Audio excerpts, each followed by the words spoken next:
জুমার দিনে এমন একটা মুহূর্ত বা ক্ষণ আছে, ওই মুহূর্তে যে যাই চাবে আল্লাহ তাই দিয়ে দেবে। কিন্তু এই সময়টা কখন?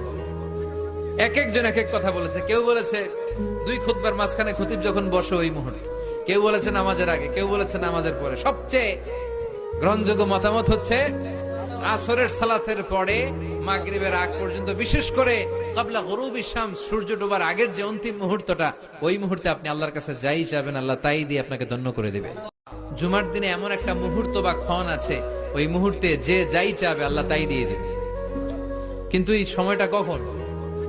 এক একজন এক এক কথা বলেছে। কেউ বলেছে দুই খুতবার মাঝখানে খতিব যখন বসে ওই মুহূর্তে, কেউ বলেছে নামাজের আগে, কেউ বলেছে নামাজের পরে। সবচেয়ে গ্রহণযোগ্য মতামত হচ্ছে আসরের সালাতের পরে মাগরিবের আগ পর্যন্ত, বিশেষ করে ক্বাবলা গুরুবি শামস, সূর্য ডোবার আগের যে অন্তিম মুহূর্তটা, ওই মুহূর্তে আপনি আল্লাহর কাছে যাই চাবেন আল্লাহ তাই দিয়ে আপনাকে ধন্য করে দিবে।